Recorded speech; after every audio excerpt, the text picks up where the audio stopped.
साहब, बांग्लादेश से जो खबरें आ रही हैं वहाँ पर आपकी जमात के साबिक अमीर को 90 साल की कैद सुना दी गई है, इसलिए कि वो पाकिस्तान की उन्होंने हमायत की थी। इस हवाले से कमेंट करेंगे आप?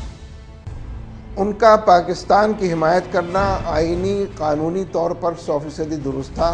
वो उस वक्त पाकिस्तान था, उससे जो लोग बगावत कर रहे थे उनके खिलाफ मुकदमा तो चलाया जा सकता है, लेकिन जो हिमायत कर रहे थे वो तो आईनी कानूनी हक़ को इस्तेमाल कर रहे थे। लेकिन असल में मुद्दई सुस्त और गवाह चुस्त वाली बात है।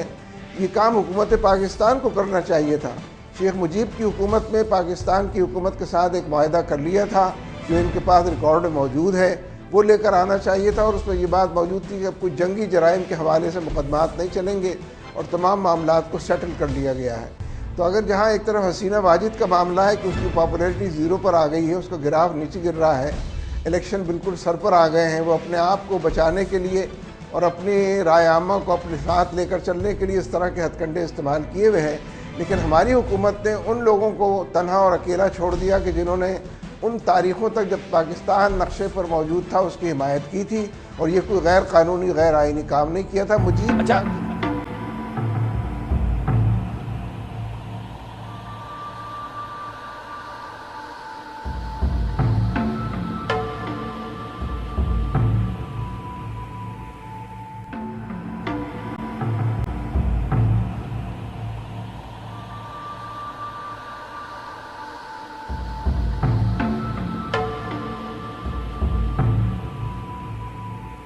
In the latest war crimes verdict in Bangladesh, Ghulam Azam was sentenced to 90 years in prison. Only his age and infirmity, said the panel of judges, saved him from the death penalty. The former head of the conservative religious party Jamaat-e-Islami, now a party in opposition, was found guilty of charges related to genocide and crimes against humanity during the 1971 War of Independence from Pakistan. His family has dismissed the trial as politically motivated. And all these verdicts show that there is no relationship with the proceedings in the court, and the judgments are given on the basis of political motivation.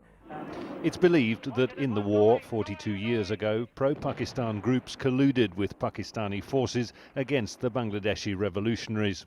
A number of death sentences have already been handed down for crimes including rape and genocide committed during the 9 months of conflict.